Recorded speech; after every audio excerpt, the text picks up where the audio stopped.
माहौल है जिसमें शेतकरियों के खिलाफ एक बिल आया है। मैं तो सिरे से इसको शेतकरी के खिलाफ मानता ही नहीं। मेरी समझ ये कि जनता के खिलाफ ये बिल है और इसका असर पूरी जनता पर पड़ने वाला है। एक बात इसके लिए कि सिर्फ हम ये कहें कि किसान रास्ते पे निकलेगा तो ये समझना गलत है। जमाखोरी का इम्पैक्ट आगे दिनों में क्या बनने वाला है और सिर्फ किसान नहीं बल्कि आम जनता उससे कितनी प्रभावित होगी वो हम देखेंगे। हम ये समझते हैं कि इस वक्त पूरे महाराष्ट्र में कहीं से कोई आवाज़ उठती हुई नज़र नहीं आ रही है। खुद जो है कांग्रेस राष्ट्रवादी जो अपने आप को अपोजिशन कहती है लेकिन वो भी जो है खामोश दिखाई दे रही है।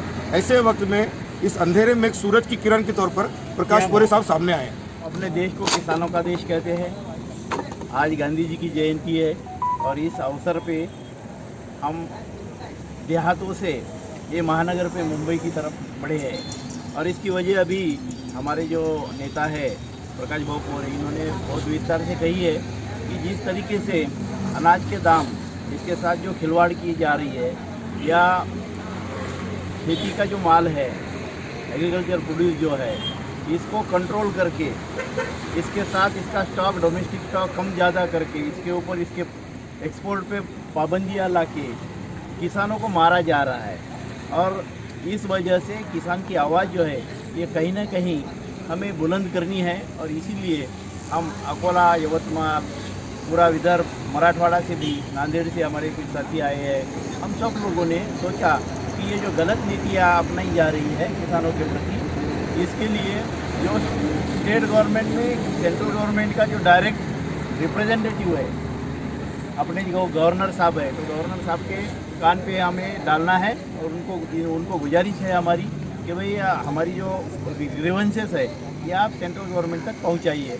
इसलिए हम आए हैं और कि आज जो देश का वातावरण है और उसके बाद में किसानों के ऊपर जिस तरीके से पिछले 5-6 सालों से अन्याय अत्याचार हो रहा है और जानबूझकर अनाज की कीमतें गिराकर किसानों को मारने का काम चल रहा है और अभी फ़िलहाल में जो कोई ज़रूरत नहीं होते हुए भी प्याज के ऊपर बंदी डाल दिया। 3 का जो कानून है वो चेंज कर दिया। वो क्या कानून है उससे क्या होने वाला है उसके ऊपर बिल्कुल चर्चा नहीं किया। लोगों का किसानों का पूरे तीनों राज्यों में बहुत ज़ोर शोर से विरोध चालू है। उसके बावजूद उसके बारे में चर्चा न करते हुए जिस तरीके से संसद के अंदर वो कानून पास कर दिए बगैर वोटिंग किए और उसके बाद में इतना विरोध होने के बावजूद भी राष्ट्रपति जी ने भी उसके ऊपर मोहर लगा दिया। मैं ऐसा समझता हूँ कि देश के अंदर लोकशाही नहीं है, फिलहाल में तानाशाही चल रही है। इसके खिलाफ में आवाज़ उठाना जरूरी है, बताना जरूरी है क्योंकि वो हिसाब से हम लोग यहाँ आए हैं।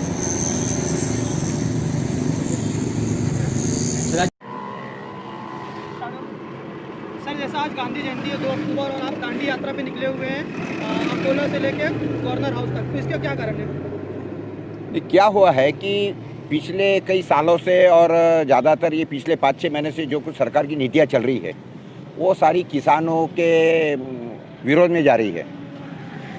अनाज को मुफ्त में बांटना, तो उसके कारण क्या हो जाता है कि बाज़ार में अनाज के भाव गिर रहे हैं। जैसे पिछले महीने में जो हमारा मक्का है उसकी कीमत करीब 2000 रुपये थी। अभी गवर्नमेंट ने जो है मक्का फोकट में बांट दिया, तो उससे क्या हो रहा है वो मक्का मार्केट में सेल के लिए आ गए। वो 5 रुपये में 6 रुपये में बिक रहा है, तो बाज़ार के अंदर मक्के के जो भाव है वो 700-800 रुपये 1000 रुपये हो गए। किसान इसके अंदर मर रहा है अननेसेसरी। चावल जो है हमारे एक बार्ची टाकली तालुके के अंदर करीब 3 लाख क्विंटल चावल मुफ्त में बांट दिया। ये लोगों एक तरफ लोगों को लाचार करना है, जो काम करने वाले हाथ है उनको लाचार करना है, उनको भीख मंगा बनाना है। फुकड़ में किसको नहीं होना, सबको फुकड़ होना। लेकिन इसका मतलब ये उससे हो जाता है कि जो काम करने वाला आदमी है उसको निखट्टू करना, और दूसरी तरफ क्या हो जाता है कि किसान मारना। तो ये इस तरीके से जो राजनीति खेली जा रही है कि लोगों को एक तो लाचार करने का कि तुम हमारे पीछे भीख मांगते घूमो, और दूसरी बात में किसानों को लाचार करना कि तुम्हारा माल बिक नहीं रहा या उसका पैसा नहीं मिल रहा। हमने बोलते हमारा ये कहना नहीं है कि गरीबों को अनाज नहीं मिलना चाहिए, मिलना चाहिए। गरीब को अगर मदद करनी है तो डायरेक्ट पैसा दो ना उसको। इस तरीके से आप गलत नीतियाँ गलत तरीके से करके उसके कारण क्या हो जाता है कि किसान का भी अनाज की कीमत गिर रही है। केंद्र सरकार की जो नीतियाँ चल रही है, अभी ये जो 3 कानून बदल दिए, अगर किसानों से या किसानों के नेताओं से या जो भी देश के अंदर संसदीय प्रणाली है उस प्रणाली को ताक में न रखते हुए या उसने जो संकेत दिए हैं वो संकेतों के खिलाफ में जाकर जिस तरीके से ये कानून आनन फानन के अंदर लागू करवा दिए, मैं ऐसा समझता हूँ कि सारी चीज़ें जो है ये किसानों के खिलाफ जाने वाली है। तो अभी जब से आप गवर्नर हाउस जा रहे हैं तो आप क्या सजेशन दें? आपकी कुछ डिमांड है या बिल में कुछ चेंजेस होना चाहिए? हाँ, बस वो बताने के लिए ऐसा है कि अब दिल्ली में जाना इस माहौल के अंदर ठीक नहीं है या पॉसिबल नहीं है किसानों के लिए, ऐसी हालत नहीं है किसानों की। तो इसीलिए हम सोचते हैं कि चलो दिल्ली के जो प्रतिनिधि है, राज्यपाल है, और अगर वो कंगना को मिल सकते हैं तो हमें भी आशा है कि वो हमको भी मिलेंगे, और उन्होंने तारीख दी है। हम शुक्रगुजार है राज्यपाल साहब के कि उन्होंने हमको समय दिया है, कल हम जाके मिल रहे हैं। और हमारा जो दुख दर्द है, किसानों का जो दुख दर्द है, इस नीतियों के कारण जो किसान मर रहा है, ये उनके सामने रखने की कोशिश कर रहे हैं कल। सर, सुनने में ऐसे आता है कि जैसा आप भी सरकार के किसी कमेटी के एक मेंबर भी हैं, तो उस बदले आप विरोध में भी हैं, तो इसको किस तरह से देखा जाए? नहीं, ऐसा है, देखो, कमेटी के ऊपर हो इसका मतलब ये थोड़ी है कि मैंने मेरा ज़मीर बेच दिया, और मैं जो कमेटी के ऊपर हूँ, वो कमेटी के ऊपर मैं एक सरकार का एक नया पैसे का भी जो मुझे बेनिफिट मिलना चाहिए वो लेता नहीं हूँ। मैं सिर्फ किसानों का उसके अंदर से भला हो सकता है, क्योंकि वो जो कमेटी है वो कमेटी है जैविक खेती मिशन की, यानी लोगों को बिना जहर अनाज पैदा कैसा करने किसान को बगैर खर्चा करे किस तरीके से वो उत्पादन कर सकेगा, ऐसे कमेटी के ऊपर मैं हूँ। तो खिलाफ के बोलने की बातें नहीं है। मैं ऐसा समझता हूँ कि हो सकता है कि सरकार या जो भी हमारे पॉलिटिकल लोग हैं, उनको जो हमारी ब्यूरोक्रेसी है वो गुमराह कर रही है। जैसा कि मैं तो ऐसा समझता हूँ कि इनको पता ही नहीं है कि ये इस तरीके से जो प्याज के ऊपर उन्होंने पाबंदी लगा दिया, ज़रूरत क्या है, किसने बोला? तो ये जो ब्यूरोक्रेसी है ये गलत कुछ तो भी सलाह देते रहती है। हमारे देश के अंदर ऑलरेडी ज़्यादा प्रोडक्शन है प्याज का, तो उसके बाद में ये तो एक्सपोर्ट होना चाहिए, हमारे देश को डॉलर मिलेगा। हमको आज देश की ज़रूरत क्या की है? हमारे बच्चे जाकर सऊदी में जाकर या दुबई में जाकर या अमेरिका में, लंदन में जाकर वहाँ नौकरियाँ करते, वहाँ डॉलर कमाते बेचारे, और वो डॉलर कमा के इंडिया बेचते।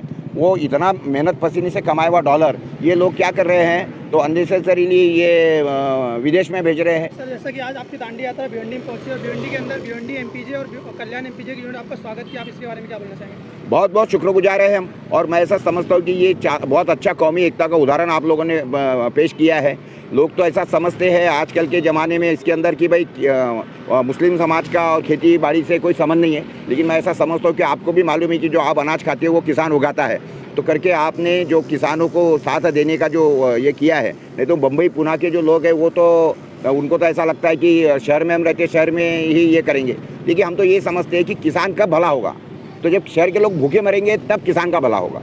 हालांकि लेकिन उसके बावजूद भी हम अभी इतना अनाज उगा रहे हैं आप लोगों के लिए, लेकिन हम मर रहे हैं। शहर के लोगों के हम पेट भरते भरते किसान मर रहा है, लेकिन आपने कम से कम ये बातों का यानी नोटिस करके किसानों का जो ये मोर्चा यहाँ आया है, आपने हमको जो क्या बोलते हैं उसको सपोर्ट देना है या हमारी जो हौसला अफजाई की है, उसके लिए हम लोग आप लोग के शुक्रगुजार हैं। भिवंडी में बात करने के लिए धन्यवाद।